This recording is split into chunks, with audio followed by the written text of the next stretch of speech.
नमस्कार मेरे प्यारे भाइयों, मैं हूं अनुज और आप सुन रहे हैं हॉरर कहानी, वो भी मेरी जुबानी। दोस्तों, आज का हॉरर पॉडकास्ट एक शख्स की है जिनका नाम श्रवण है। तो चलिए अब यह कहानी श्रवण जी के नजरिए से सुनते हैं। लेकिन उससे पहले आप लोगों से एक रिक्वेस्ट है, आप लोग हाई पॉइंट भेजकर अपना सपोर्ट जरूर दिखाएं। और अगर आप लोग चाहते हैं कि आपका नाम वीडियो में लिया जाए तो कमेंट में अपना नाम और अपने शहर का नाम जरूर लिखें। तो अब ज्यादा समय नहीं लेते हैं, चलिए कहानी की शुरुआत करते हैं। दोस्तों, मेरा नाम श्रवण है और मैं उत्तर प्रदेश की राजधानी लखनऊ के पास बसे एक छोटे से कस्बे का रहने वाला हूं।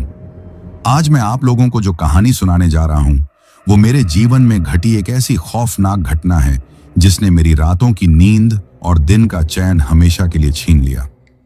ये वो कहानी है जिसने मुझे यकीन दिलाया कि इस दुनिया में सिर्फ वही नहीं होता जो हमारी आंखें देखती हैं, बल्कि कुछ ऐसी ताकतें भी मौजूद हैं जिनका कोई वैज्ञानिक स्पष्टीकरण नहीं है। अब यहां पर आपने ट्रक ड्राइवर का नाम सुनकर शायद ये सोचा होगा कि मैं भी बाकी ड्राइवरों की तरह ही शहर शहर मंडियों में सामान ढोने का काम करता हूंगा। तो मैं आपको बता दूं कि आप गलत सोच रहे हैं। दरअसल मैं उस तरह का ड्राइवर नहीं हूं जो किसी के भी माल को कहीं भी ले जाने का काम करे, बल्कि आपने देखा होगा कि कुछ बड़ी बड़ी कंपनियां होती हैं जो अपने कीमती और संवेदनशील सामान जैसे कि भारी मशीनरी या इंडस्ट्रियल पार्ट्स को एक फैक्ट्री से दूसरी फैक्ट्री तक पहुंचाने के लिए अपने खुद के या अनुबंधित ट्रकों का इस्तेमाल करती हैं। तो मैं उसी तरह की एक बड़ी लॉजिस्टिक कंपनी के लिए काम करता हूं जो बेहद सावधानी और सुरक्षा के साथ सामान पहुंचाने के लिए जानी जाती है। और आज जो कहानी मैं आपको सुनाने वाला हूं वो मेरे साथ ऐसी ही एक डिलीवरी के दौरान हुए एक भयानक और रोंगटे खड़े कर देने वाले सफर की कहानी है। जब वो सब कुछ मेरे साथ घट रहा था उस वक्त मुझे इस बात का जरा भी अंदाजा नहीं था कि मेरी एक मामूली सी लगने वाली यात्रा मेरे जीवन का सबसे बड़ा दुस्वप्न बनने वाली थी। लेकिन उस सफर ने मुझे ये यकीन दिलाया कि कभी कभी कुछ चेतावनियों को, कुछ अजीब लगने वाली बातों को नजरअंदाज करना अपनी जान को खतरे में डालने जैसा होता है। अगर हम किसी अनहोनी के संकेत को जानने के बावजूद उसे केवल वहम समझकर टालते रहते हैं तो आगे जाकर उसका अंजाम बहुत बुरा हो सकता है। और मैं ऐसा क्यों कह रहा हूं ये आपको इस कहानी के अंत तक पूरी तरह समझ में आ जाएगा। इसीलिए मेरी आप लोगों से गुजारिश है कि इस कहानी को पूरे ध्यान से सुने, क्योंकि मैं नहीं चाहता कि जो गलती मैंने की वो आप में से कोई और दोहराए। और ये बात सिर्फ ड्राइवरों पर ही नहीं बल्कि हर उस इंसान पर लागू होती है जो अपनी जिंदगी में संकेतों को पढ़ना नहीं जानता। दरअसल ये बात आज से लगभग 4 साल पहले की है।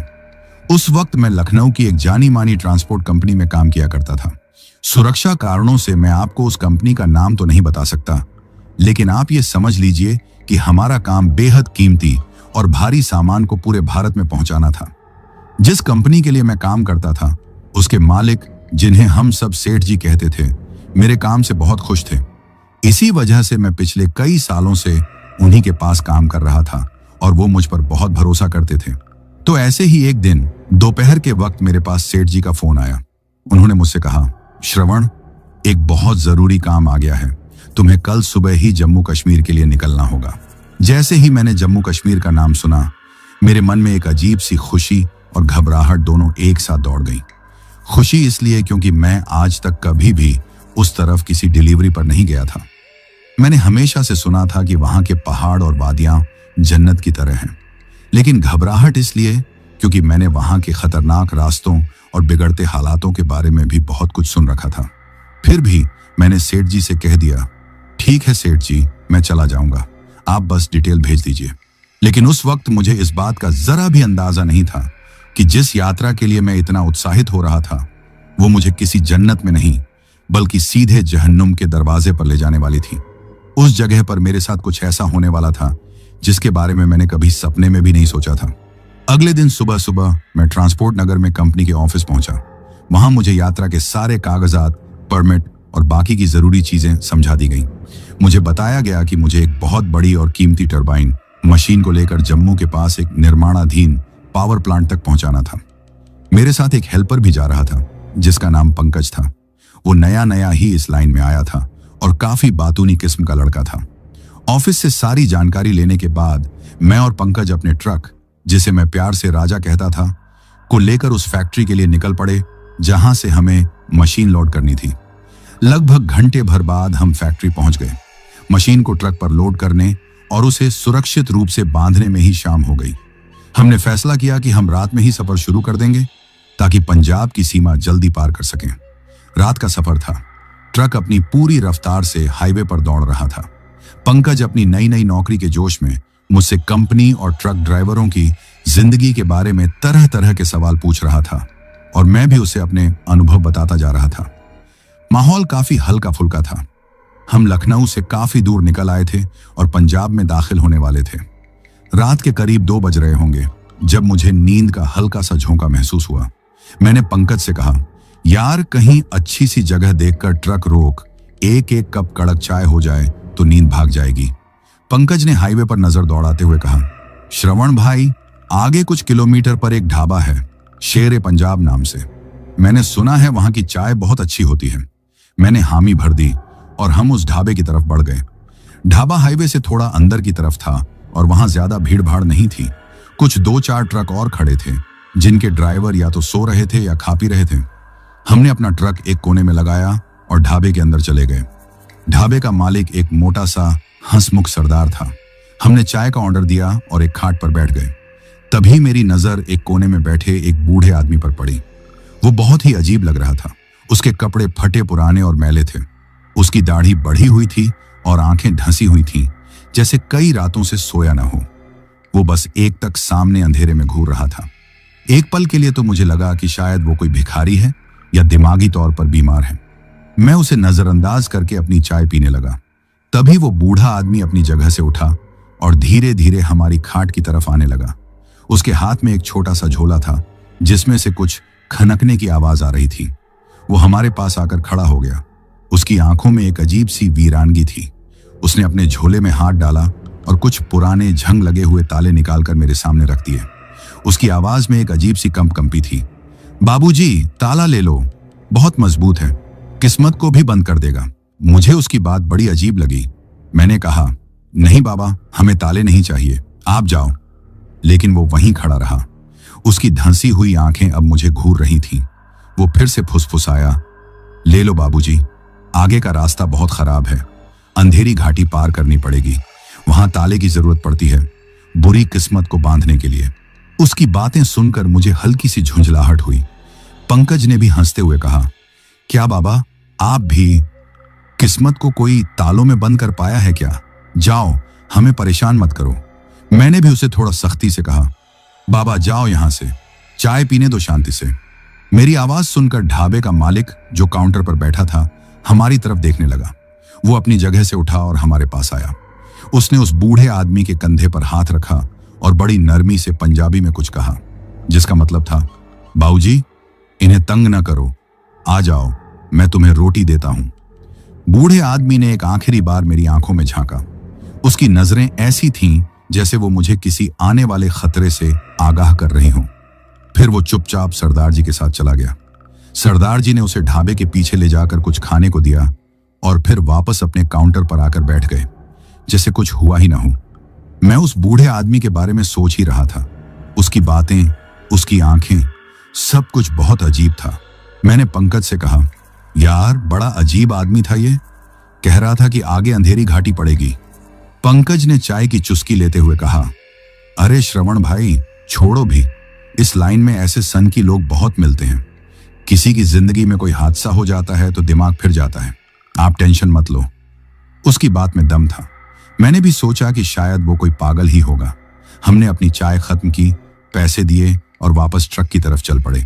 जब हम जा रहे थे तो मैंने ढाबे के मालिक से पूछ ही लिया, सरदार जी, वो बाबा कौन थे? सरदार जी ने एक गहरी सांस ली और बोले, पुत्र, उस पर ध्यान मत दो, बेचारा सठिया गया है। कुछ साल पहले उसका पूरा परिवार आगे उसी घाटी में एक एक्सीडेंट में खत्म हो गया था। तब से उसका दिमाग काम नहीं करता, बस लोगों को ताले बेचता फिरता है और ऊल जुलूल बकता रहता है। यह सुनकर मुझे उस बूढ़े आदमी पर तरस आया। मैंने सोचा, बेचारे पर क्या बीती होगी। खैर, हम ट्रक में आकर बैठे और मैंने इंजन स्टार्ट किया। रात का सन्नाटा और गहरा हो गया था और अब हम फिर से अपने सफर पर थे। हम ढाबे से निकलकर मुश्किल से 1 किलोमीटर ही आगे बढ़े होंगे। हाईवे पर रोशनी बहुत कम थी, बस हमारे ट्रक की हेडलाइट्स ही सड़क को चीर रही थीं। मैं ट्रक को धीरे धीरे स्पीड दे रहा था तभी अचानक हेडलाइट की रोशनी में मुझे वही बूढ़ा आदमी सड़क के ठीक बीचों बीच खड़ा दिखाई दिया। मेरे हलक से एक चीख निकलते निकलते रह गई। मैंने जोर से हॉर्न बजाया और पूरी ताकत से ब्रेक पर पैर रख दिया। ट्रक के टायरों की एक दर्दनाक चीख रात के सन्नाटे में गूंज उठी। पंकज भी घबराकर चिल्लाया, अरे भाई, सामने देखो। लेकिन इससे पहले कि हमारा ट्रक रुक पाता, दूसरी तरफ से आ रही एक तेज रफ्तार कार उस बूढ़े आदमी को टक्कर मारते हुए निकल गई। टक्कर की धम्म की एक भयानक आवाज आई और हमें ऐसा लगा जैसे किसी इंसान से नहीं बल्कि किसी पत्थर की बोरी से टक्कर हुई हो। वो कार एक पल के लिए भी नहीं रुकी और अंधेरे में गायब हो गई। मेरा दिल बुरी तरह धड़क रहा था। मैंने तुरंत ट्रक को सड़क के किनारे लगाकर बंद कर दिया। हम दोनों सदमे में थे। पंकज हकलाते हुए बोला, श्रवण भाई, वो कार वाले ने तो। मैं कुछ बोल नहीं पाया। मैंने दरवाजा खोला और कांपते हुए पैरों से नीचे उतरा। देखना पड़ेगा, मैंने सिर्फ इतना कहा और अपनी जेब से मोबाइल निकालकर उसकी टॉर्च जलाई। पंकज भी मेरे पीछे पीछे आ गया। हम दोनों दौड़ते हुए उस जगह पहुंचे जहां हमने उस बूढ़े आदमी को टक्कर खाते हुए देखा था। सड़क पर अंधेरा था। सिर्फ हमारी मोबाइल की रोशनी का एक छोटा सा दायरा था। मैंने कांपते हुए हाथों से टॉर्च की रोशनी को सड़क पर घुमाया। पर अब जो ताज्जुब की बात थी वो यह थी कि जैसे ही हम उस जगह पहुंचे, हमें वहां कुछ भी नहीं मिला। दूर दूर तक न तो वो बूढ़ा आदमी था और न ही कहीं पर उसकी लाश थी। मैंने नीचे सड़क पर ध्यान से देखा। खून की एक बूंद तक नहीं थी। न कोई कपड़े का टुकड़ा, न वो तालों वाला झोला, कुछ भी नहीं। जब मैंने यह देखा तो मैं सोच में पड़ गया कि यह कैसे हो सकता है। अभी तो मैंने उस आदमी को अपनी आंखों के सामने टक्कर खाते हुए देखा था और अब वह अचानक कहां गायब हो गया। पंकज ने घबराई हुई आवाज में कहा, भाई, ये क्या मजाक है? कहां गया वो? मैंने सड़क के किनारों पर झाड़ियों में टॉर्च मारकर देखा। हम जोर जोर से आवाजें लगा रहे थे, बाबा, ओ बाबा, कहां हो? लेकिन हमारी आवाजें उस वीरान हाईवे पर टकराकर वापस आ रही थीं। वहां और कोई नहीं था।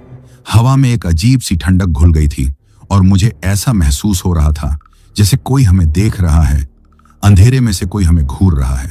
पंकज अब और भी ज्यादा डर गया था।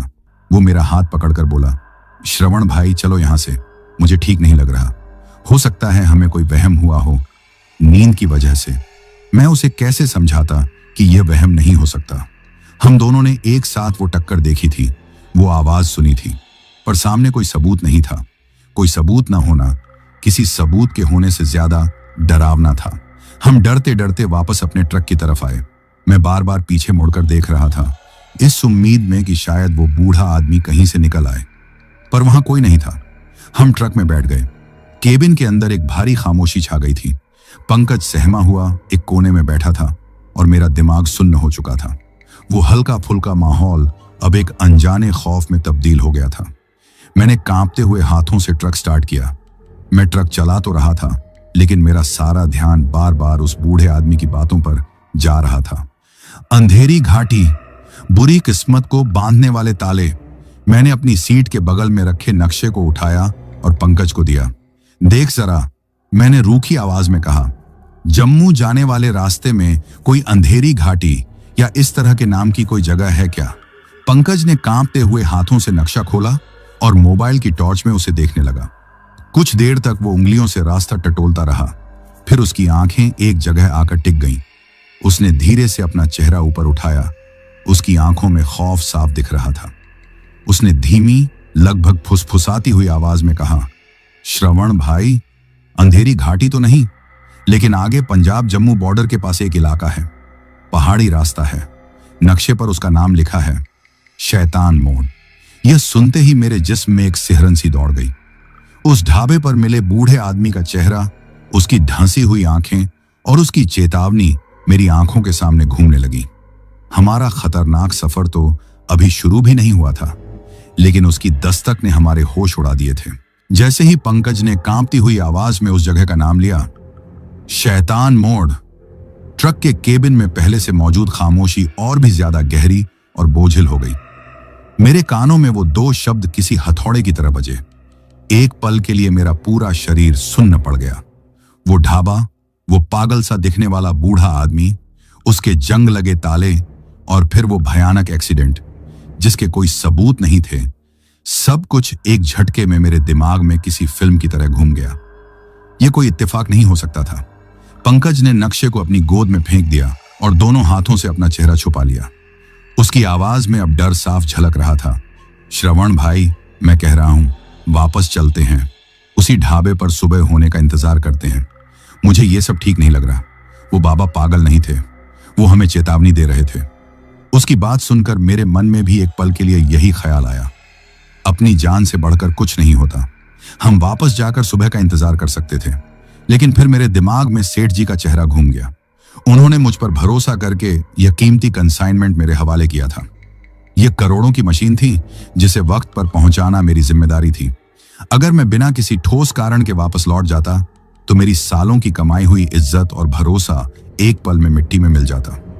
लोग क्या कहते कि श्रवण, जो सबसे बहादुर और भरोसेमंद ड्राइवर माना जाता है, वो कुछ वहमों की वजह से डरकर लौट आया।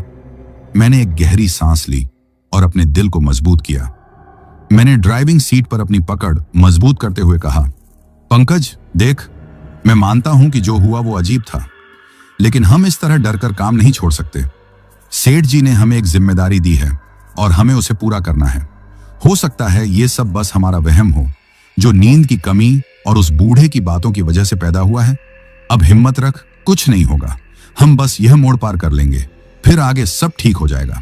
पंकज ने मेरी तरफ असहमति से देखा, लेकिन कुछ बोला नहीं। वो जानता था कि जब मैं कोई फैसला कर लेता हूं तो उससे पीछे नहीं हटता। वो चुपचाप खिड़की से बाहर अंधेरे में देखने लगा। हमारे बीच का वो हल्का फुल्का मजाक और बातें अब एक अनकहे खौफ में बदल चुकी थीं।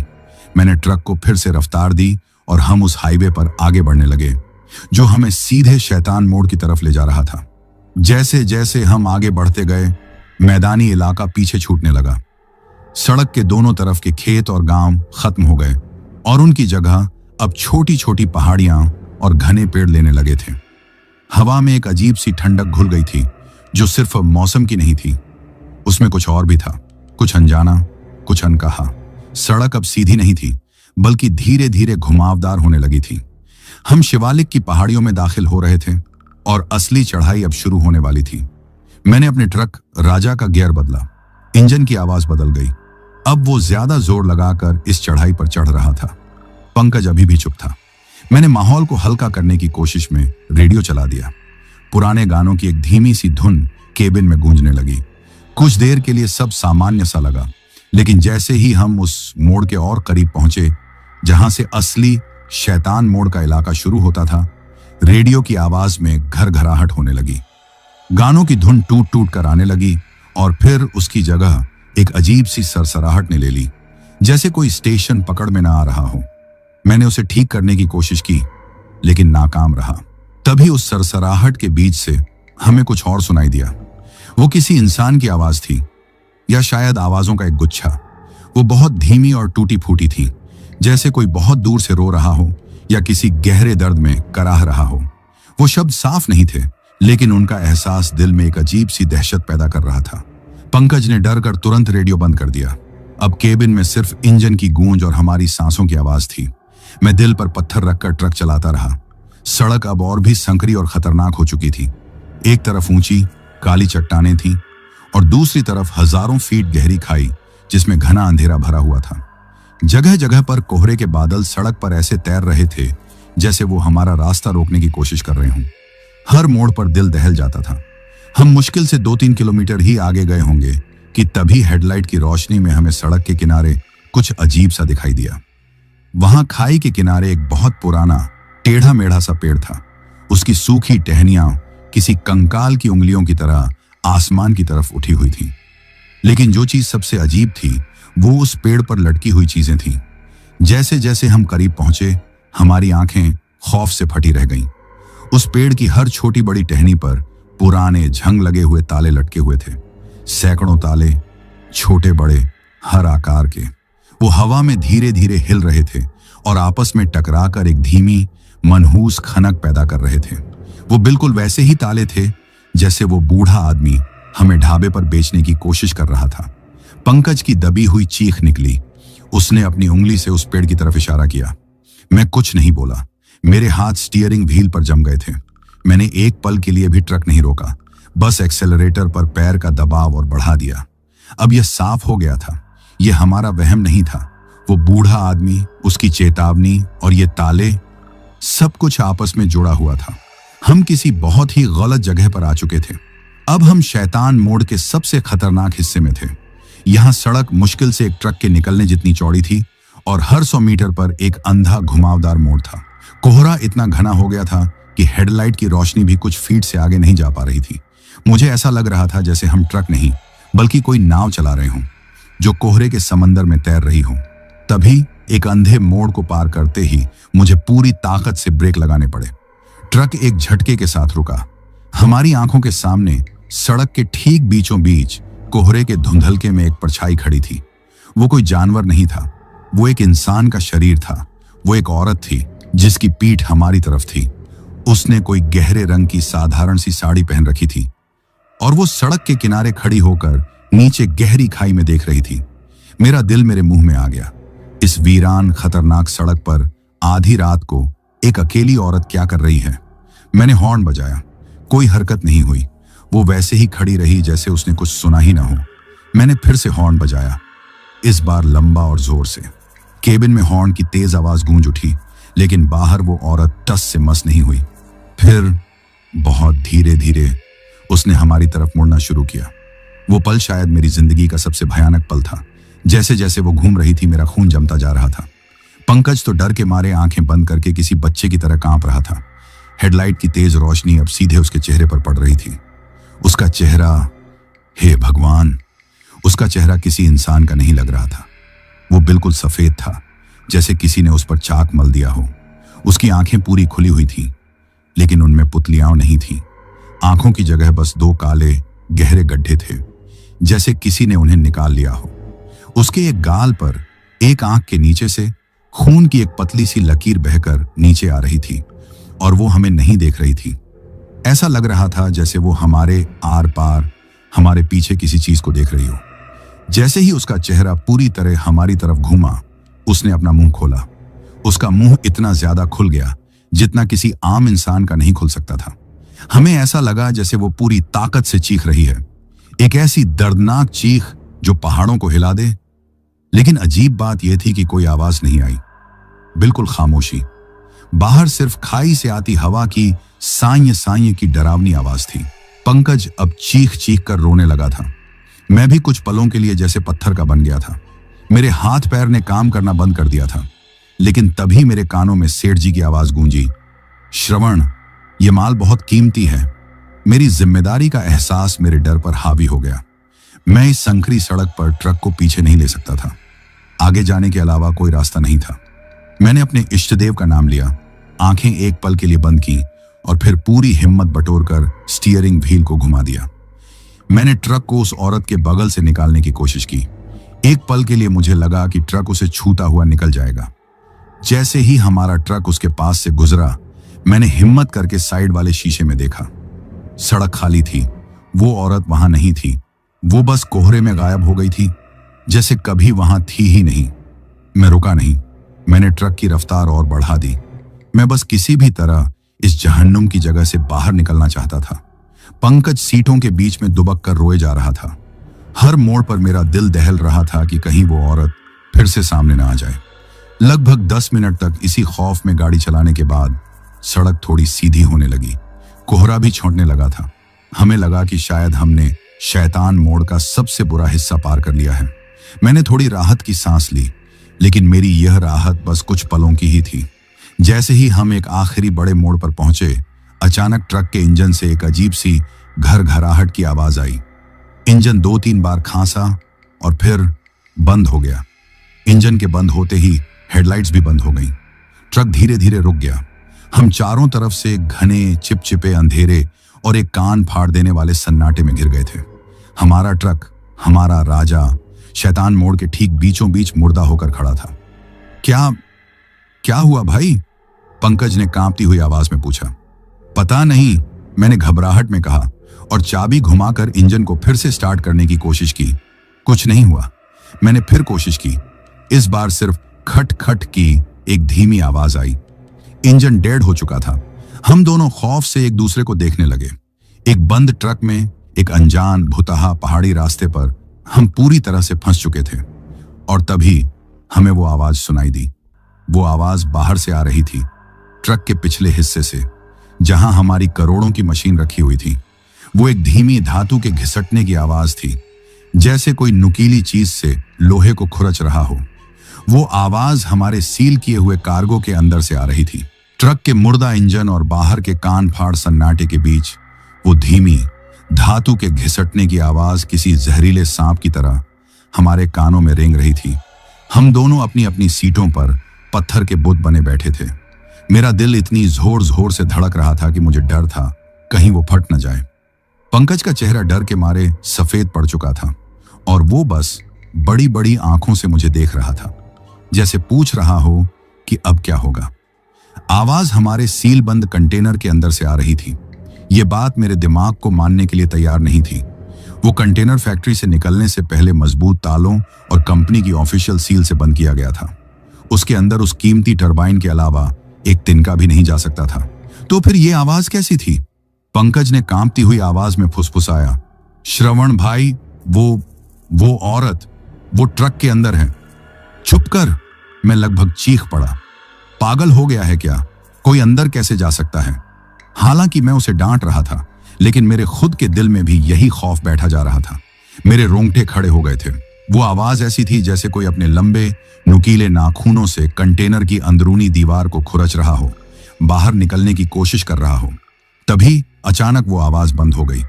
उसके बंद होने से जो खामोशी छाई वो उस आवाज से भी ज्यादा डरावनी थी। हम दोनों ने अपनी सांसें रोक ली, कान लगाकर सुनने की कोशिश करने लगे। 1 सेकंड, 2 सेकंड, 10 सेकंड, कोई आवाज नहीं। और फिर एक जोरदार धमाका हुआ, जैसे किसी ने कोई बहुत भारी चीज उठाकर कंटेनर की दीवार पर अंदर की तरफ से दे मारी हो। हमारा पूरा ट्रक हिल गया। इस बार हम दोनों एक साथ चीख पड़े। पंकज तो लगभग रोने ही लगा था। भाई, मुझे बचा लो, ये हमें मार डालेगी, हमें यहां से बाहर निकालो। मैं उसे क्या तसल्ली देता? मैं तो खुद डर के मारे अधमरा हो रहा था। लेकिन मैं जानता था कि अगर मैं भी हिम्मत हार गया तो हम दोनों यहीं खत्म हो जाएंगे। इस वीरान पहाड़ पर हमारी चीखें सुनने वाला भी कोई नहीं था। मैंने खुद को संभाला, डर पर गुस्से को हावी करने की कोशिश की। जो भी है, मैं इस तरह हार नहीं मान सकता। मेरी जिम्मेदारी सिर्फ इस ट्रक और इसके माल की नहीं थी, बल्कि इस लड़के की भी थी जो मुझ पर भरोसा करके मेरे साथ आया था। मैंने पंकज के कंधे पर हाथ रखा और मजबूत आवाज में कहा, पंकज, शांत हो जा, कुछ नहीं होगा। हमें पहले ट्रक को ठीक करना होगा, हमें यहां से निकलना है। पंकज ने ना में सिर हिलाया। नहीं भाई, मैं बाहर नहीं जाऊंगा। वो बाहर ही है, वो हमें ले जाएगी। मैं जानता था कि उसे बाहर ले जाना नामुमकिन है। मैंने सीट के नीचे से अपनी लोहे की भारी रॉड, जिसे हम टामी कहते हैं, निकाली। उसे हाथ में पकड़ते ही थोड़ा हौसला मिला। फिर मैंने अपनी टॉर्च उठाई।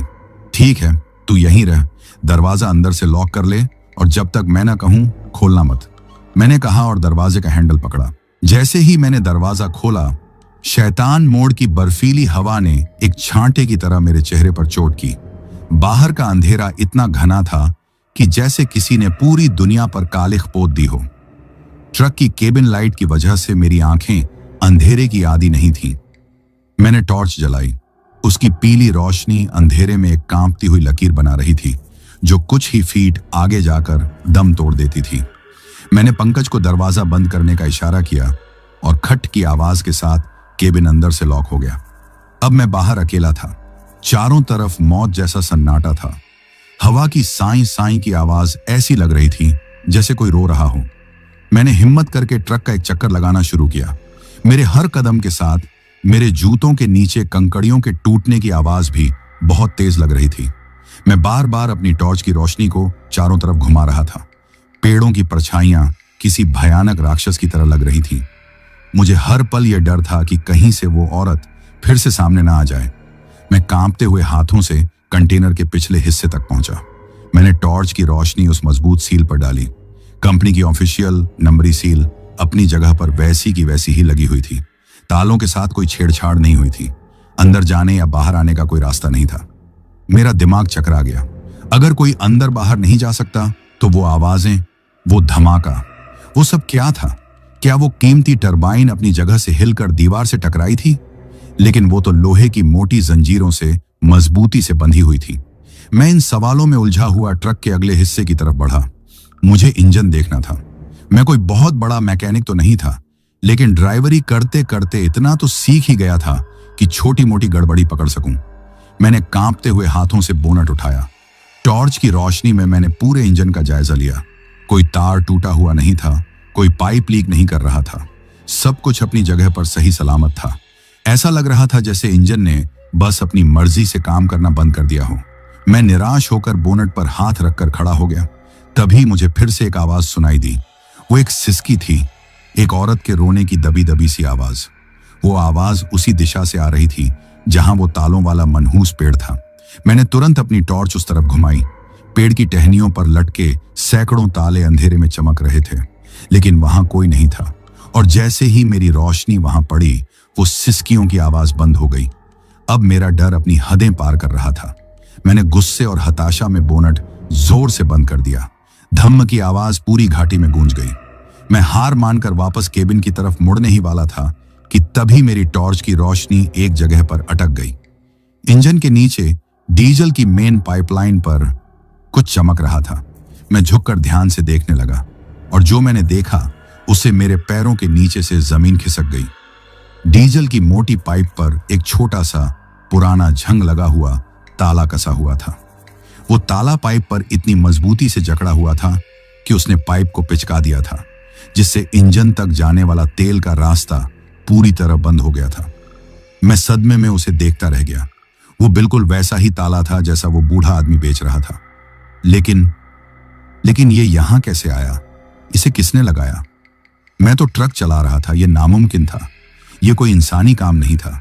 ये कुछ और था। ये कोई अलौकिक शक्ति थी जो हमें यहां रोकना चाहती थी। मेरे दिमाग में उस बूढ़े आदमी की बात गूंजी।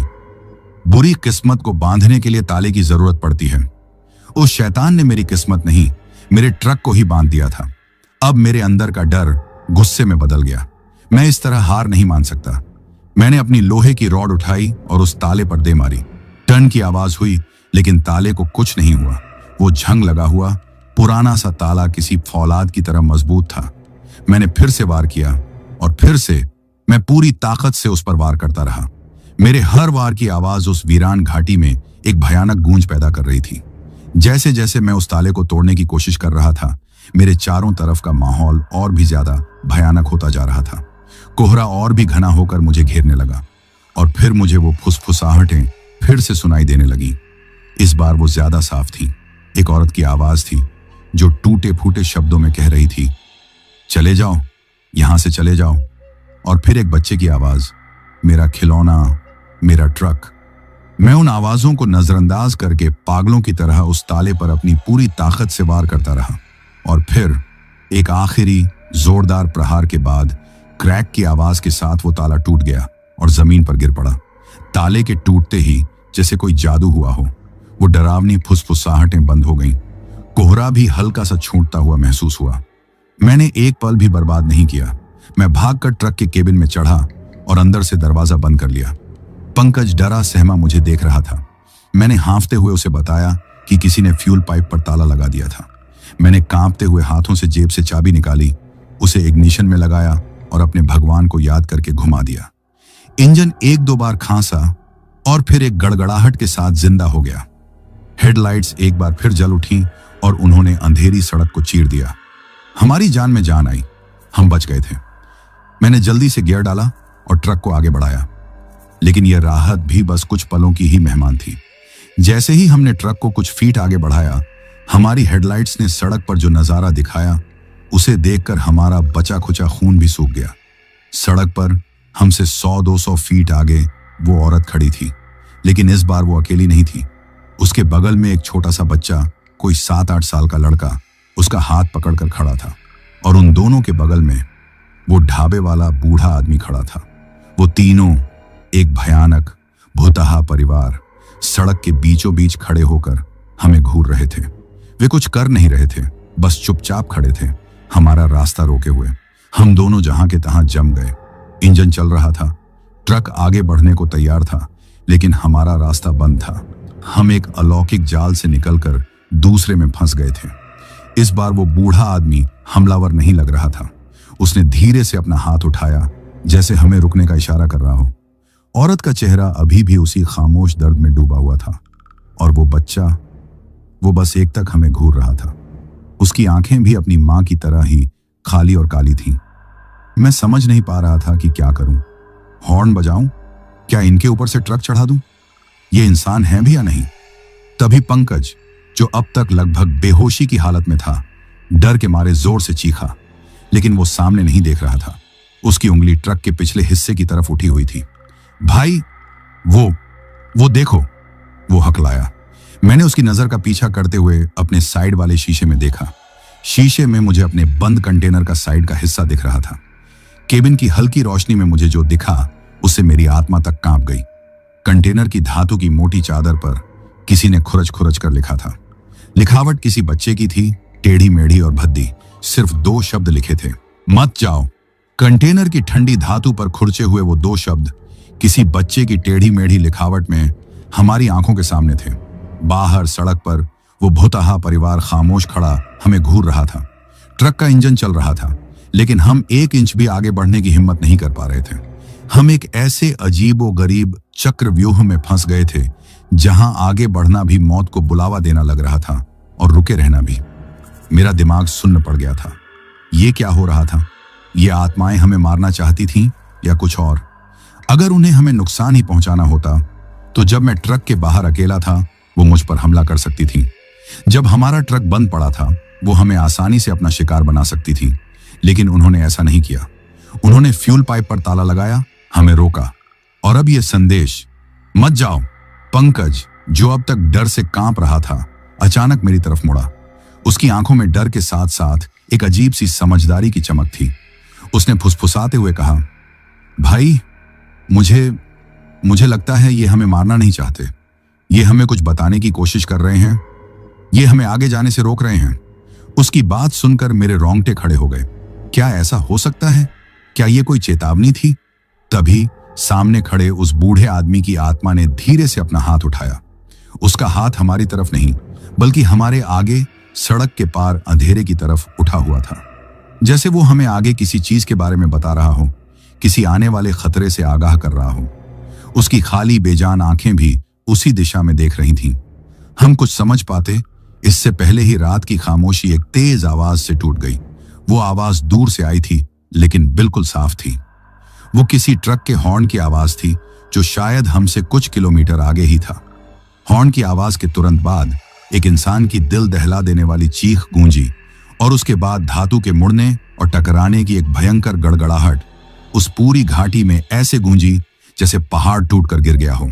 एक भयानक क्रैश, और जैसे ही उस क्रैश की गूंज खत्म हुई, मैंने सामने सड़क की तरफ देखा। सड़क खाली थी। वो तीनों आत्माएं, वो बूढ़ा आदमी, वो औरत और वो बच्चा गायब हो चुके थे, जैसे वो कभी वहां थे ही नहीं। उनका काम पूरा हो गया था। अब केबिन में एक ऐसी खामोशी थी जो हजारों आवाजों से ज्यादा भारी थी। उस क्रैश की गूंज अभी भी हमारे कानों में थी। अगर हमारा ट्रक खराब ना हुआ होता, अगर उस फ्यूल पाइप पर वो ताला ना लगा होता, अगर ये आत्माएं हमारा रास्ता रोककर खड़ी ना होती, तो अभी कुछ देर पहले जो चीख हमने सुनी थी, वो शायद हमारी होती। जिस ट्रक के खाई में गिरने की आवाज आई थी, वो शायद हमारा राजा होता। यह एहसास मेरे पूरे जिस्म में एक बर्फीली लहर की तरह दौड़ गया। वो हमें डरा नहीं रहे थे, वो हमें बचा रहे थे।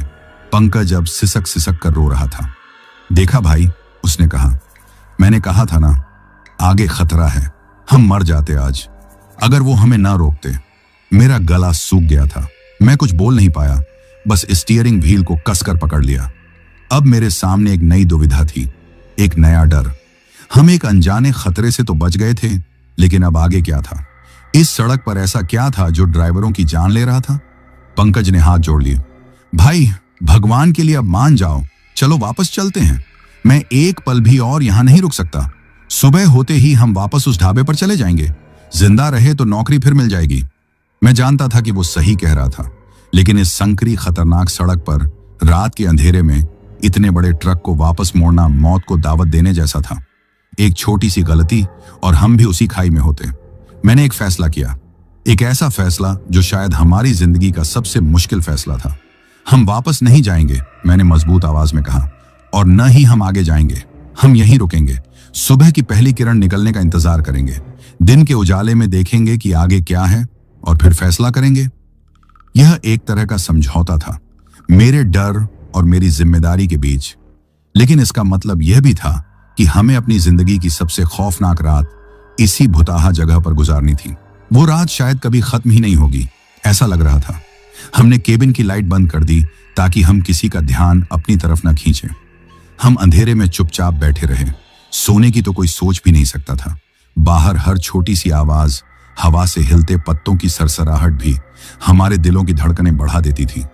मैं बार बार साइड वाले शीशे में उस खुरचे हुए संदेश को देखता, मत जाओ। जो कुछ घंटे पहले एक धमकी लग रहा था, अब एक आशीर्वाद की तरह महसूस हो रहा था। उन अनजानी आत्माओं ने हमारी जान बचाई थी। वो शैतान नहीं, हमारे रक्षक थे। घंटों के इंतजार के बाद आखिरकार आसमान का रंग बदलना शुरू हुआ। पूरब की दिशा में एक हल्की सी नीली रोशनी फैली और धीरे धीरे पहाड़ों के पीछे से सूरज की पहली किरणें झांकने लगीं। दिन के उजाले ने जैसे हमारे अंदर थोड़ी हिम्मत भर दी। मैंने एक गहरी सांस ली। ट्रक स्टार्ट किया। इंजन पहली ही बार में चालू हो गया। हमने फैसला किया कि हम बहुत धीरे धीरे और सावधानी से आगे बढ़ेंगे। लगभग 3-4 किलोमीटर आगे जाने के बाद हमें वो जगह दिखी। सड़क का एक किनारा टूटा हुआ था। ताजा टूटे हुए टायर के निशान जमीन पर छपे हुए थे और नीचे खाई में एक ट्रक उल्टा पड़ा था। उसका मलबा चारों तरफ बिखरा हुआ था। वो बिल्कुल हमारे ट्रक जैसा ही लग रहा था। वहां पर पुलिस की एक जीप और कुछ स्थानीय लोग जमा थे। बचाव का काम चल रहा था। मैंने ट्रक को सड़क के किनारे रोका और नीचे उतरा। पंकज ट्रक में ही बैठा रहा। उसकी हिम्मत वो भयानक मंजर देखने की नहीं थी। मैं धीरे धीरे उस भीड़ की तरफ बढ़ा। वहां एक अधेड़ उम्र का पुलिस वाला खड़ा था, जो शायद वहां का इंचार्ज था। उसकी वर्दी और चेहरे पर थकान साफ दिख रही थी। मैंने उसके पास जाकर पूछा, साहब, यह कब और कैसे हुआ? उस पुलिस वाले ने मुझे ऊपर से नीचे तक देखा। शायद यह समझने की कोशिश कर रहा था कि मैं कौन हूं। फिर उसने एक ठंडी सांस भरी और बोला, वही कहानी है भाई, जो इस शैतान मोड़ पर हर कुछ महीने में दोहराई जाती है। रात का वक्त था, ड्राइवर का ध्यान भटका होगा और गाड़ी सीधी खाई में चली गई। बचने का कोई मौका ही नहीं मिलता यहां। मैंने हिम्मत करके पूछा, साहब, मैंने सुना है कि यह जगह ठीक नहीं है। मतलब, कुछ लोग कहते हैं कि यहां। मेरी बात सुनकर वो पुलिस वाला हल्का सा मुस्कुराया, लेकिन उसकी मुस्कान में कोई खुशी नहीं थी, बस एक गहरी उदासी थी। वो मुझे भीड़ से थोड़ा किनारे ले गया। तुम ड्राइवर हो, इसलिए तुम्हें बताता हूं, उसने धीमी आवाज में कहा। तुम लोग इसे वहम कहो या कुछ और, लेकिन हम जो यहां रहते हैं, हम जानते हैं कि सच क्या है। सालों पहले इसी घाटी में एक ट्रक ड्राइवर रहता था, अपनी बीवी और एक छोटे से बेटे के साथ। बहुत भला आदमी था। इसी रास्ते पर ट्रक चलाकर अपना घर चलाता था। लेकिन उसकी तरक्की से यहाँ के एक बड़े ट्रांसपोर्ट माफिया को जलन होने लगी। वो इस पूरे रूट पर अपना कब्जा चाहता था। वो पुलिस वाला रुका। उसने खाई में पड़े मलबे की तरफ देखा और फिर बोला, एक रात उस माफिया ने धोखे से उस ड्राइवर के ट्रक के ब्रेक फेल करवा दिए। इसी मोड़ पर उसका ट्रक बेकाबू होकर खाई में गिर गया। वो, उसकी बीवी और उसका मासूम बेटा तीनों मौके पर ही खत्म हो गए। उस ड्राइवर का बूढ़ा बाप भी था, जो इस सदमे से पागल हो गया और कुछ महीने बाद इसी सड़क पर भटक भटक कर मर गया। मैं सन्न होकर उसकी बातें सुन रहा था। उसने आगे कहा, कहने वाले कहते हैं कि वो परिवार इस घाटी को छोड़कर कभी गया ही नहीं। उनका शरीर मर गया, पर उनकी आत्मा यहीं रह गई। वो बूढ़ा बाप, वो औरत और वो बच्चा आज भी यहीं भटकते हैं। वो किसी को नुकसान नहीं पहुंचाते। वो बस दूसरे ड्राइवरों को बचाने की कोशिश करते हैं। वो नहीं चाहते कि जो उनके साथ हुआ वो किसी और के साथ हो। वो रात में ट्रकों को रोकते हैं, कभी सड़क पर खड़े होकर तो कभी तुम्हारे जैसे ड्राइवरों की गाड़ी खराब करके। ज्यादातर ड्राइवर उन्हें भूत समझकर डर जाते हैं और रफ्तार बढ़ा देते हैं, और नतीजा तुम्हारे सामने है। तुम खुशकिस्मत हो कि तुम रुक गए। मेरे पैरों के नीचे से जमीन खिसक चुकी थी। वो बूढ़ा आदमी, वो औरत, वो बच्चा, वो भूत नहीं, फरिश्ते थे। मेरे दिमाग में कंटेनर के अंदर से आई खरोंचों की आवाज गूंजी। मैंने पुलिस वाले से पूछा, और उनका बेटा? पुलिस वाले ने कहा, कहते हैं उस बच्चे को ट्रकों से बहुत प्यार था। शायद वो तुम्हारे ट्रक को देखकर बस खेलने की कोशिश कर रहा हो। तुम्हें बता रहा हो कि आगे मत जाओ। मैं कांपते हुए उस पुलिस वाले का शुक्रिया अदा करके वापस अपने ट्रक की तरफ चल पड़ा। मेरे दिमाग में सब कुछ साफ हो गया था। वो खरोंचें, वो संदेश, वो चेतावनी, सब एक पहेली की तरह जुड़ गया था। मैंने केबिन में आकर पंकज को सारी कहानी बताई। सुनकर उसकी आंखों में आंसू आ गए। हम दोनों के दिल में उन आत्माओं के लिए डर की जगह एक अजीब सी श्रद्धा और दुख ने ले ली थी। लेकिन अब मेरे दिल में एक नए और ज्यादा वास्तविक डर ने जन्म ले लिया था। वो पुलिस वाला, उसने एक ट्रांसपोर्ट माफिया का जिक्र किया था। एक ऐसा आदमी जो अपने रास्ते से किसी को भी हटाने के लिए किसी भी हद तक जा सकता है। मैंने अपने कंसाइनमेंट के कागजात निकाले। मेरी डिलीवरी का पता एक ऐसे पावर प्लांट का था जो यहां से कुछ ही घंटों की दूरी पर एक बहुत ही सुनसान और अलग थलग इलाके में था। मेरे इस कीमती माल और मेरे रास्ते के बारे में किसे पता था?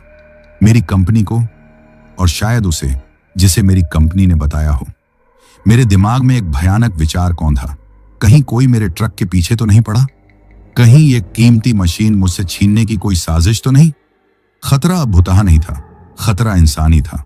और इंसान का लालच किसी भी भूत प्रेत से ज्यादा खतरनाक होता है। मैंने साइड वाले शीशे में देखा। मत जाओ शब्द अभी भी वहां खुदे हुए थे। वो आत्माएं मुझे सिर्फ इस मोड़ के खतरे से नहीं, बल्कि शायद आगे आने वाले एक बहुत बड़े खतरे से आगाह कर रही थी। अब मुझे यह डिलीवरी पूरी करनी ही थी, लेकिन एक नए एहसास के साथ। मैं अब सिर्फ एक खतरनाक सड़क पर नहीं, बल्कि किसी शातिर शिकारी के बिछाए हुए जाल की तरफ बढ़ रहा था। मेरे रक्षक तो पीछे छूट गए थे। अब आगे मेरे शिकारी मेरा इंतजार कर रहे थे। ट्रक के केबिन में छाई खामोशी में मेरे और पंकज के दिमाग में एक ही तूफान चल रहा था। अब हमारा दुश्मन कोई भूत प्रेत, कोई आत्मा नहीं थी, बल्कि जीता जागता, सांस लेता हुआ इंसान था। एक ऐसा शिकारी जो अपने लालच के लिए किसी की भी जान ले सकता था। शैतान मोड़ का भुतहा रहस्य अब एक सोची समझी इंसानी साजिश के खतरनाक राज में बदल चुका था। वो आत्माएं तो रक्षक थीं, असली शैतान तो इंसान के भेस में हमारा इंतजार कर रहा था। पंकज ने डर और गुस्से से भरी आवाज में कहा, भाई अब क्या करें? पुलिस के पास चलें, उन्हें सब कुछ बता देते हैं। मैंने एक गहरी सांस ली। और उनसे कहेंगे क्या कि कुछ आत्माओं ने हमें बचाया है और हमें शक है कि कोई हमें मारना चाहता है? हमारे पास कोई सबूत नहीं है पंकज, बस एक कहानी है जिस पर कोई यकीन नहीं करेगा। हो सकता है यहां की पुलिस भी उस माफिया से मिली हुई हो। हम किसी पर भरोसा नहीं कर सकते। पंकज का चेहरा उतर गया। तो फिर क्या, यहीं बैठे रहें या वापस चले जाएं? नहीं, मैंने दृढ़ता से कहा। वापस जाना हार मानने जैसा होगा, और सेठ जी का भरोसा तोड़ना भी। हम आगे ही जाएंगे, लेकिन उनके तरीके से नहीं, अपने तरीके से। अब हम शिकार नहीं, शिकारी की तरह सोचेंगे। मेरी आंखों में एक नया संकल्प था। डर अभी भी था, लेकिन अब उसके साथ एक लड़ने की जिद भी शामिल हो गई थी। पंकज मुझे हैरानी से देखने लगा। मैंने उसे अपनी योजना समझानी शुरू की। देखो, जो भी हमारा इंतजार कर रहा है वो यह सोच रहा है कि हम सीधे साधे ड्राइवर हैं जो तय रास्ते पर तय समय पर अपनी मंजिल तक पहुंचेंगे। वो हाईवे पर ही कहीं हमारा इंतजार कर रहे होंगे, एक और एक्सीडेंट करने के लिए। हमें बस उनकी इसी सोच को गलत साबित करना है। हमें वो करना है जो वो सोच भी नहीं सकते। मैंने अपनी योजना के बिंदु उसके सामने रखे। 1, धोखा। सबसे पहले हम उन्हें यह यकीन दिलाएंगे कि हम उनके जाल में फंस रहे हैं, लेकिन हम ऐसा करेंगे नहीं। 2, संचार बंदी। मैं कंपनी का दिया हुआ मेन जीपीएस ट्रैकर बंद कर दूंगा। यह कंपनी के नियमों के खिलाफ है, लेकिन हमारी जान से बढ़कर नहीं। हम मेरे पर्सनल फोन के ऑफलाइन नक्शे का इस्तेमाल करेंगे। 3, रास्ता बदलना। पावर प्लांट तक जाने वाले मेन हाईवे को हम छोड़ देंगे। हम किसी छोटे गांव से गुजरने वाले रास्ते को पकड़ेंगे। भले ही उसमें ज्यादा वक्त लगे, लेकिन वो हमें घात लगाकर बैठे शिकारियों से बचा सकता है। 4, जानकारी। रास्ता बदलने से पहले हम अगले छोटे शहर में रुकेंगे। वहां हम खाने पीने का सामान लेंगे और सबसे जरूरी उन छोटे रास्तों और पावर प्लांट के आसपास के इलाके के बारे में जानकारी इकट्ठा करेंगे। पंकज की आंखों में अब डर की जगह एक चमक थी। वो अब सिर्फ एक लाचार हेल्पर नहीं था, बल्कि इस खतरनाक खेल में मेरा साथी बन चुका था। उसने सिर हिलाकर कहा, ठीक है भाई, जैसा आप कहो। हम इन हरामखोरों को दिखा देंगे कि हम लखनऊ के ड्राइवर हैं, कोई भेड़ बकरी नहीं। उसके अंदर आया यह बदलाव देखकर मुझे भी हिम्मत मिली। हम अकेले नहीं थे, हम एक टीम थे। हमने ट्रक उस मनहूस क्रैश साइट से आगे बढ़ाया। अब हमारा हर एक हाव भाव बदल चुका था। हम अब सड़क के नजारों का आनंद नहीं ले रहे थे, बल्कि हर एक गाड़ी, हर एक इंसान को शक की निगाह से देख रहे थे। हमारे पीछे से गुजरने वाली हर गाड़ी ऐसी लगती जैसे वो हमारा पीछा कर रही हो। लगभग 2 घंटे ड्राइव करने के बाद हम एक छोटे से कस्बे में पहुंचे। पहाड़ों के बीच बसा एक आम सा कस्बा, जहां जिंदगी अपनी रफ्तार से चल रही थी। ये उस वीरान हाईवे के माहौल से बिल्कुल अलग था, लेकिन हमारे लिए यहां भी एक अनजाना तनाव था। योजना के मुताबिक मैंने पंकज को ट्रक से पैसे देकर कुछ खाने पीने का सामान और पानी की बोतलें लाने भेजा, ताकि अगर हमें लंबे समय तक कहीं रुकना पड़े तो कोई दिक्कत ना हो। और मैं खुद जानकारी इकट्ठा करने के लिए एक चाय की दुकान पर चला गया, जहां कुछ लोकल ड्राइवर और टैक्सी वाले जमा थे। मैंने एक चाय का ऑर्डर दिया और एक बूढ़े से दिखने वाले टैक्सी ड्राइवर के पास बैठ गया। मैंने बातों बातों में बड़े ही आम तरीके से उससे पूछा, चाचा, ये आगे जो नया पावर प्लांट बन रहा है, उसका रास्ता यहीं से ठीक रहेगा ना? हाईवे वाला? मेरे सवाल पूछते ही उस बूढ़े ड्राइवर ने मुझे एक अजीब सी निगाह से देखा। उसने अपनी चाय का गिलास नीचे रखा और अपनी आवाज धीमी करते हुए बोला, बाहर के लगते हो बेटा। मैंने हाँ में सिर हिलाया। तो मेरी एक सलाह मान लो, उसने कहा। अगर जान प्यारी है तो उस हाईवे से मत जाना। वो सड़क नहीं, माफिया की जागीर है। वहां बड़े ट्रांसपोर्टर का राज चलता है। बाहर की गाड़ी, खासकर जिस पर कीमती माल हो, वहां से सही सलामत निकल जाए, ऐसा बहुत कम होता है। कब कौन सी गाड़ी का एक्सीडेंट हो जाए कोई नहीं जानता। उसकी बातें सुनकर मेरे सीने में एक ठंड सी दौड़ गई। मेरे सारे शक सच साबित हो रहे थे। मैंने अपनी घबराहट छुपाते हुए पूछा, तो फिर कोई और रास्ता नहीं है क्या? उस बूढ़े ड्राइवर ने आसपास देखा और फिर मेरी तरफ झुककर और भी धीमी आवाज में बोला, एक रास्ता है, कच्चा और लंबा है। यहां से कटकर पहाड़ी गांवों के बीच से निकलता है। रास्ता खराब है, टाइम भी दुगना लगेगा, लेकिन वो रास्ता उन गिद्धों की नजर से दूर है। वहां इंसान रहते हैं, शैतान नहीं। उसने मुझे पास की एक दुकान से एक नक्शा खरीदकर उस पर वो कच्चा रास्ता मोटा मोटा समझा दिया। मैं समझ गया था कि हमारा जाल असली है और बहुत खतरनाक है। मैं उस ड्राइवर का शुक्रिया अदा करके वापस ट्रक पर आया। पंकज सामान लेकर आ चुका था। मैंने उसे सारी बात बताई। हमने एक पल भी नहीं गंवाया।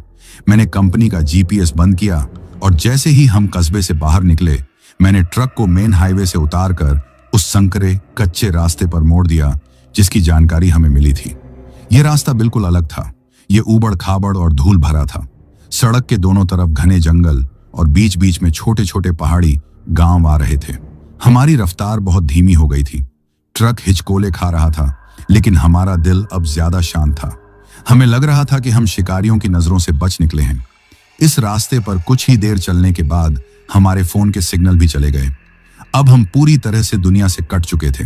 हमारे पास बस वो हाथ का बना नक्शा और एक दूसरे का साथ था। शाम ढलने लगी थी। सूरज पहाड़ों के पीछे छिप रहा था और अंधेरा तेजी से फैल रहा था। हम एक और खतरनाक रात के लिए खुद को तैयार कर रहे थे, लेकिन इस बार हमारा डर अलौकिक नहीं बल्कि इंसानी था। हम एक सुनसान मोड़ से गुजर रहे थे। तभी हमें वो चीज दिखाई दी जिसे देखकर हमारी सारी शांति एक झटके में गायब हो गई।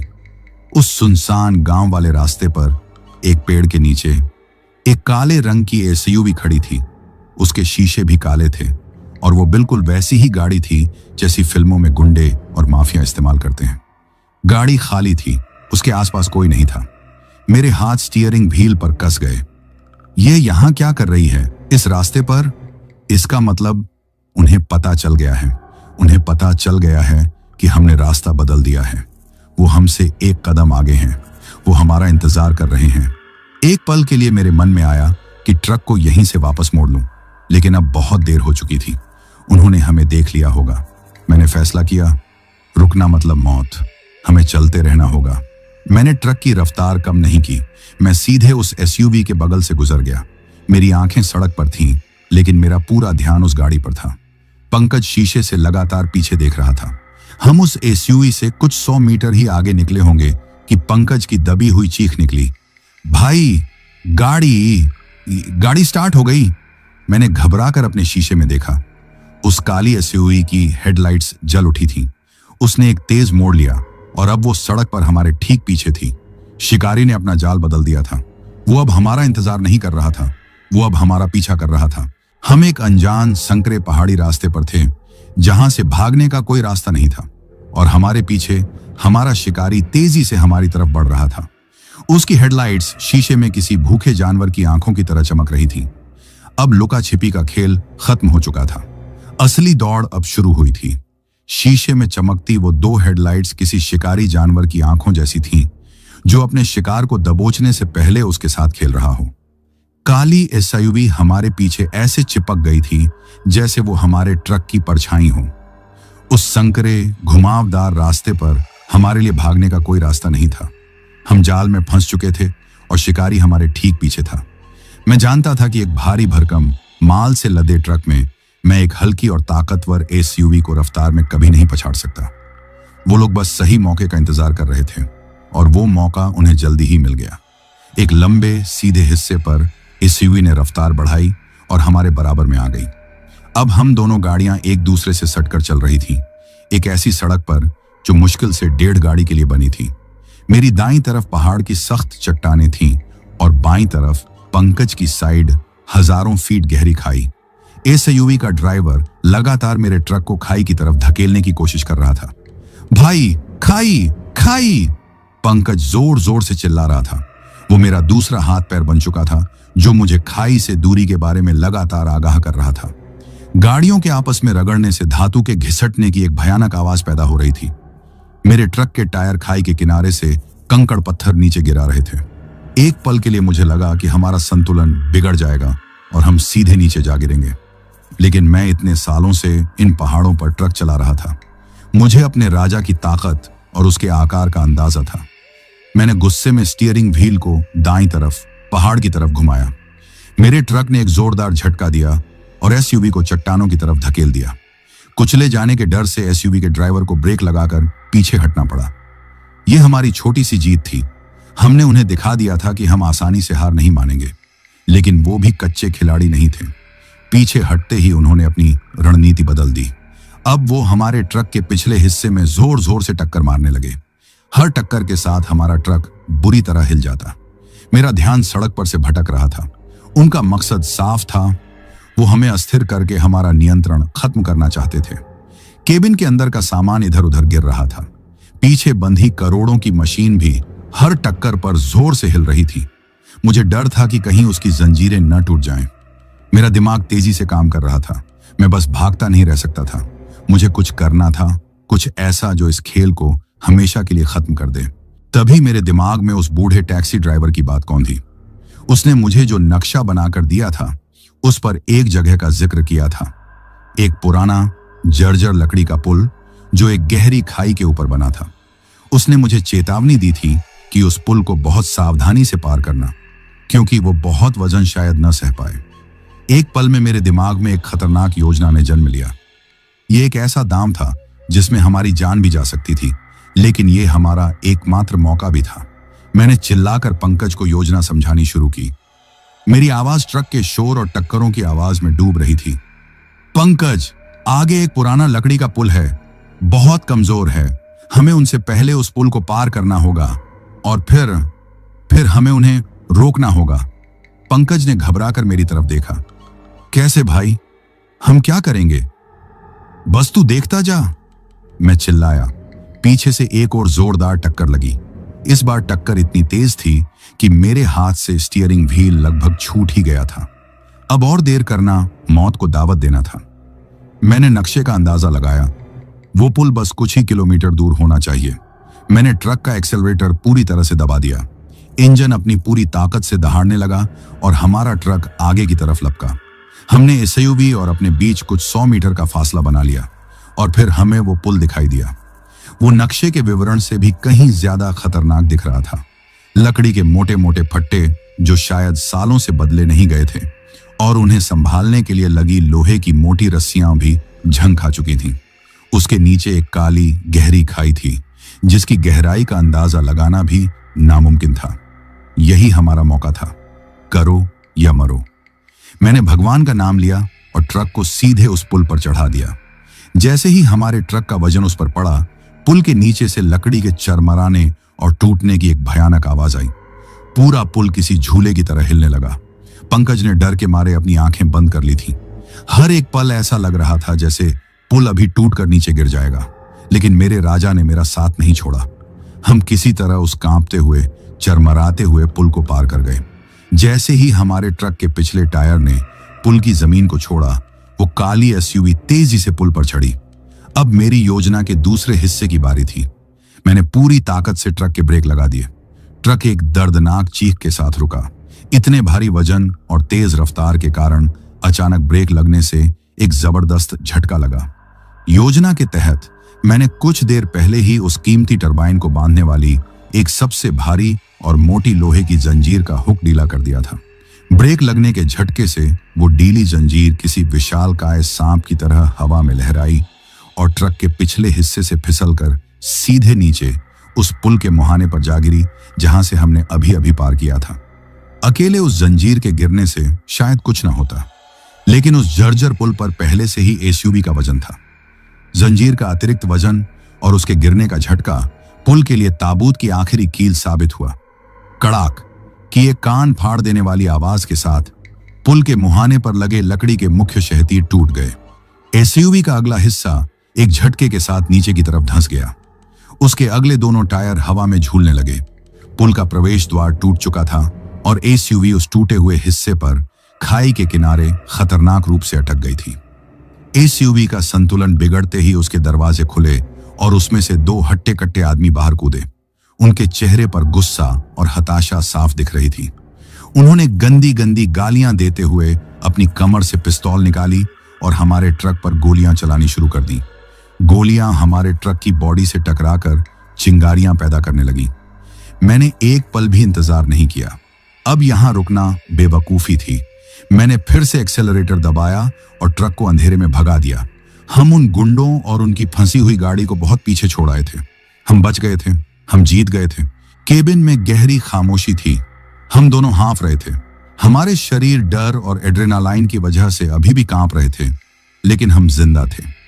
मैं ट्रक को उस खतरनाक इलाके से दूर ले जा रहा था।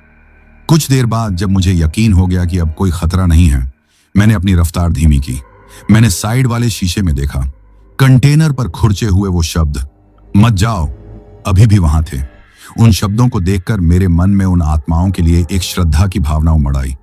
उन्होंने हमें सिर्फ शैतान मोड़ के खतरे से नहीं, बल्कि इन शैतानों से भी बचाया था। अगर वो हमें न रोकते तो हम बहुत पहले ही इन लोगों के जाल में फंस चुके होते। मैं शीशे में पीछे आती सड़क को देख ही रहा था कि तभी मुझे कुछ ऐसा देखा कि मेरी सांसें रुक गईं। एक पल के लिए, बस एक पल के लिए, मुझे शीशे के अक्स में सड़क की परछाई के ऊपर एक और परछाई दिखाई दी। वो एक धुंधली, लगभग पारदर्शी तस्वीर थी। वो उस छोटे बच्चे का चेहरा था, शैतान मोड़ वाले भूत का चेहरा। और इस बार वो रो नहीं रहा था। उसकी आंखों में वो खालीपन नहीं था, वो मुस्कुरा रहा था। एक बहुत ही प्यारी, मासूम सी मुस्कुराहट, जैसे वो हमें धन्यवाद कह रहा हो या हमें हमारी मंजिल के लिए शुभकामनाएं दे रहा हो। वो छवि एक पल में ही गायब हो गई, लेकिन उसका एहसास मेरे साथ रह गया। हम इंसानी शिकारियों से तो बच निकले थे, लेकिन हमारा अलौकिक रक्षक अभी भी हमारे साथ था। वो हम पर नजर रखे हुए था। अब हमें अपनी मंजिल तक का आखिरी सफर तय करना था, और मुझे पता था कि अब हम अकेले नहीं थे। रात के अंधेरे को चीरकर हम आगे बढ़ते जा रहे थे। हमारे पीछे टूटे हुए पुल पर हमारा दुश्मन फंसा हुआ था और आगे हमारी मंजिल हमारा इंतजार कर रही थी। केबिन के अंदर एक गहरी खामोशी थी।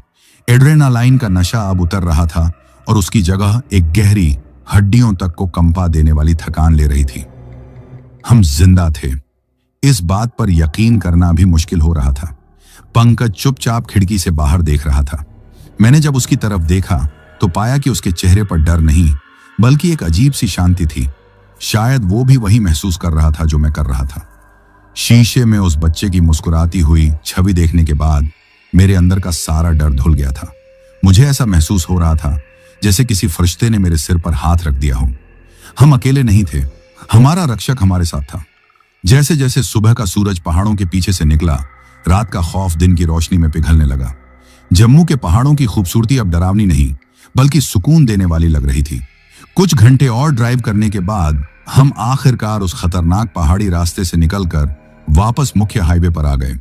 यहाँ चौड़ी साफ सुथरी सड़क थी, गाड़ियां अपनी रफ्तार से चल रही थीं और दुनिया बिल्कुल सामान्य लग रही थी। ऐसा लग रहा था जैसे हम किसी बुरे सपने से जागकर हकीकत में लौट आए हों।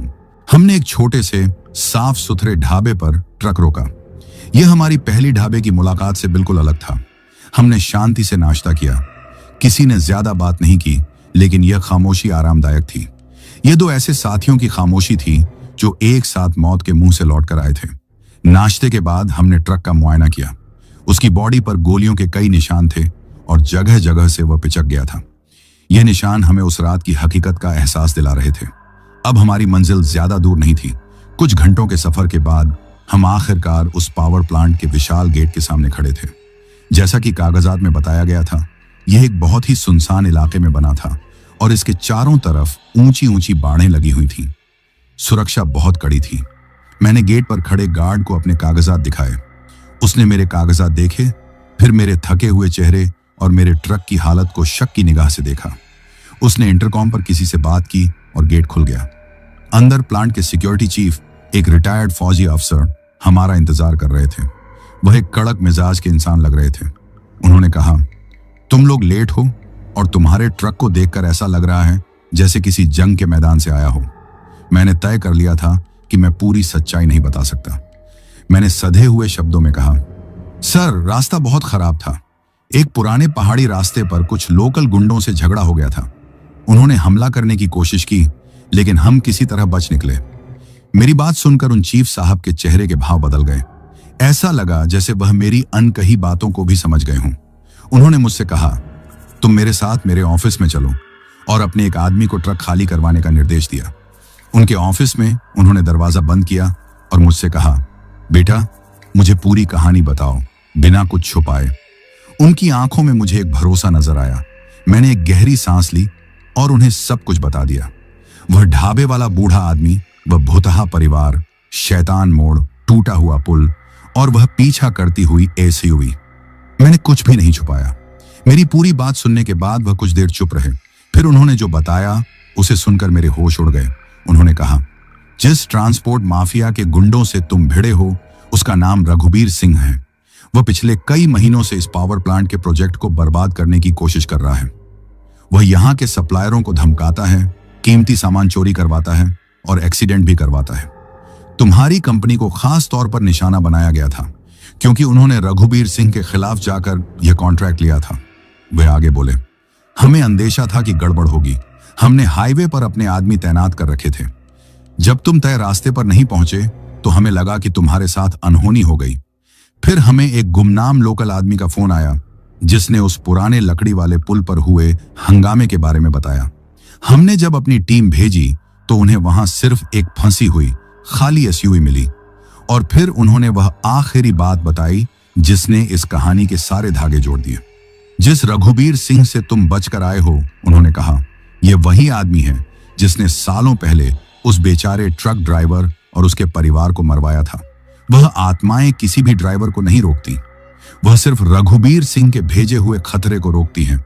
वह सालों से अपने कातिल के खिलाफ एक जंग लड़ रही है। अब मैं समझा, मैं कोई मामूली ड्राइवर नहीं था जो गलत वक्त पर गलत जगह पहुंच गया हो। मैं एक बहुत बड़ी और खतरनाक जंग में एक छोटा सा प्यादा था और मेरी रक्षा करने वाले कोई और नहीं बल्कि उसी दुश्मन के सबसे पुराने शिकार थे। टरबाइन को सुरक्षित रूप से उतार लिया गया। प्लांट के मैनेजर ने मेरा और पंकज का हाथ जोड़कर धन्यवाद किया। सिक्योरिटी चीफ ने हमें भरोसा दिलाया कि वह रघुबीर सिंह और उसके आदमियों को नहीं छोड़ेंगे। उस फंसी हुई एसयूवी से उन्हें वह सबूत मिल गया था जिसकी उन्हें तलाश थी। शाम को मेरे पास सेठ जी का फोन आया। वह चिंता के मारे पागल हो रहे थे। मैंने उन्हें भी एक संभली हुई कहानी सुनाई। मेरा ड्राइवर और मेरा माल सुरक्षित है, ये सुनकर उनकी जान में जान आई। उन्होंने मुझे एक बड़े इनाम और एक लंबी छुट्टी का वादा किया। उस रात हमें पावर प्लांट के गेस्ट हाउस में रुकवाया गया। पंकज, जो इस सफर पर एक डरपोक लड़के की तरह आया था, अब पूरी तरह से बदल चुका था। उस एक रात ने उसे बड़ा बना दिया था।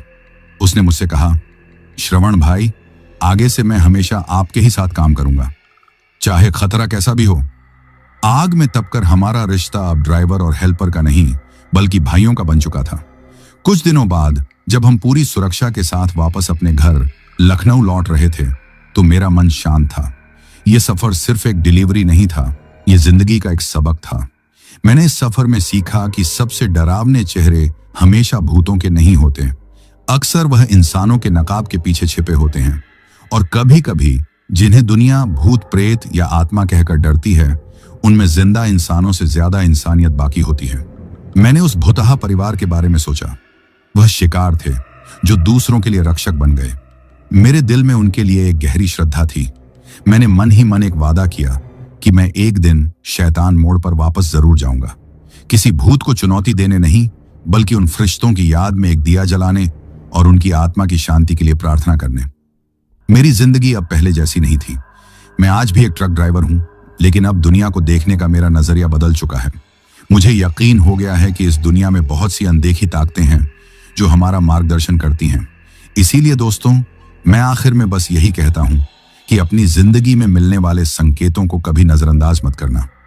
क्या पता वह चेतावनी किसी भूत की हो या किसी फरिश्ते की, लेकिन वह शायद आपकी जान बचाने के लिए ही भेजी गई हो। तो दोस्तों, यह कहानी यही खत्म हुई। अब जिन भाइयों ने अपना नाम वीडियो में कमेंट किया था, उनका नाम लेते हैं। मेहुल वर्मा भाई प्रयागराज से, पूजा घोष जी असम से, राहुल भाई ओडिशा से, ऋषभ और राकेश भाई पंजाब से, बाबू मंडल भाई राउरकेला से, शहजादी जी सऊदी अरब से, विनीता जी लखनऊ से, गोपाल भाई कोलकाता से, वाजिद तबस्सुम भाई पाकिस्तान से, वसीम अहमद भाई नागपुर महाराष्ट्र से, राम भदौरिया भाई मध्य प्रदेश से, गणेश पाठक भाई सूरत से, जीवन तमंग भाई काठमांडू नेपाल से, विनोद गुरुंग भाई दुबई से, कादिर शिकालगार से, अनिल चौहान भाई सिवान बिहार से, रॉकी भाई सोनीपत हरियाणा से, पूरन चंद बालोतरा भाई राजस्थान से, उर्वशी जी वेस्ट बंगाल दार्जिलिंग से, देवांश भाई ग्वालियर मध्य प्रदेश से, बलबिंदर सिंह भाई राजस्थान से, अभिषेक तिर्की भाई छत्तीसगढ़ से, ओमकार सिंह भाई झारखंड से, बापूनु भाई ओडिशा से, फिजा जी इस्लामाबाद पाकिस्तान से, अंबुज मिश्रा भाई नोएडा से, कुलविंदर कौर भाई लुधियाना से, संदीप सिंह भाई पंजाब से, योगपाल पांडे भाई बस्ती से, संतोष कोरबा भाई छत्तीसगढ़ से, रंजीत तिवारी भाई कानपुर से, अविनाश भाई फरीदाबाद से, कमल भाई म्यांमार से, आजाद भाई दिल्ली से, राज मालवीय भाई मध्य प्रदेश से, सरोज भाई ओडिशा से, अवनीत जानवी और मानसी जालंधर पंजाब से, पीहू छावी और जतिन भाई चंडीगढ़ से, लकी राव भाई वाराणसी से, रोहन भाई रामपुर से, सैयद मेहदी भाई सऊदी से, रामू भाई असम से, जीतेंद्र सिसोदिया भाई भगवानपुर से, गणेश भाई नासिक से, बाबू मोनी जी असम गोहपुर से, आशुतोष त्रिपाठी भाई गोंडा से, इंदुपाल जी छत्तीसगढ़ से, अलीना, अयान, जफिरा, इम्तेज भाई दुबलिन आयरलैंड से, अर्जुन क्षेत्र भाई असम से, निरुपमा नायक भाई ओडिशा से, जुनैद भाई मालेगांव से, हसन अब्बास भाई इटली से, अशोक भाई नासिक महाराष्ट्र से, रविंद्र भाई आगरा से, वाजिद तबस्सुम भाई लाहौर पाकिस्तान से, तरुणा भाई झारखंड से, अंकु भाई बलिया से, राम भाई मध्य प्रदेश से, वंदना यादव जी जबलपुर से, लता सिंह जी कर्नाटक से, मेहरुख भाई लाहौर पाकिस्तान से, अनुराग कश्यप भाई दुबई से, नरेंद्र मानकर भाई सौसर से, मीना गुरुंग जी काठमांडू नेपाल से, विक्की भाई मौर्याट्यूस से, शनि भाई बस्ती से, मोहन भाई झारखंड से, हामिद उल्लाह भाई इस्लामाबाद पाकिस्तान से, दिनेश कुंभार भाई महाराष्ट्र से, अक्षय राजभर भाई चौरा से, टठुंग भाई ईटानगर से, सफदार अब्बास भाई रावलपिंडी पाकिस्तान से, लकी भाई इटली और इकबाल भाई जर्मनी से, अशोक कुमार भाई उदयपुर राजस्थान से, असद वसीम भाई पाकिस्तान से, सन्नी नायक भाई झारखंड से, यूएस हर्ष तिवारी भाई लाहौरी सिरसा प्रयागराज से, भूपेन भाई असम गुवाहाटी से, अन्नू जी मुंबई से, पूनम धानक जी गुजरात राजकोट से, जसबीर भाई समाना पंजाब से, मजीद भाई मालदीव से, कृष्णा गुरप्रीत भारद्वाज भाई दिल्ली से, जस्टिन राजा भाई असम से, शाहिद भाई मुंबई से,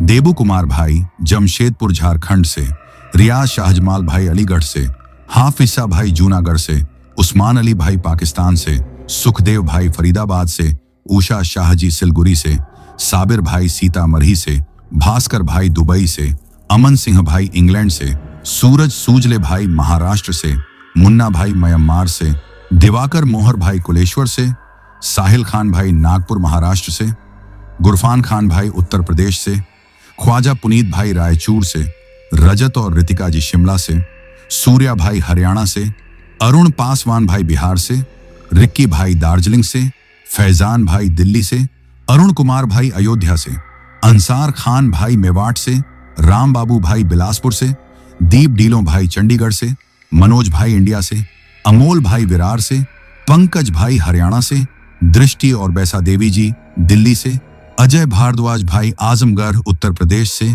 अयान नवीद भाई एंड्रान शेरावाले गेट से, प्रवीण पांडे भाई मध्य प्रदेश से, और जिन भाइयों ने अपना नाम कमेंट किया है लेकिन उनका नाम वीडियो में नहीं लिया गया है, तो भाइयों आप लोग टेंशन ना ले, आप लोगों का नाम अगली वीडियो में जरूर लिया जाएगा। और अगर आप लोग भी चाहते हैं कि आपका नाम वीडियो में लिया जाए तो अपना नाम और अपने शहर का नाम वीडियो में कमेंट करें। अगर आपको यह कहानी पसंद आई हो तो वीडियो को लाइक और चैनल को सब्सक्राइब करें ताकि और भी डरावनी कहानियां आप तक पहुंच सकें। कहानी को अंत तक सुनने के लिए दिल से धन्यवाद दोस्तों। आज के लिए बस इतना ही, मिलते हैं जल्द ही कुछ नई कहानियों के साथ। तब तक के लिए अपना ध्यान रखिए।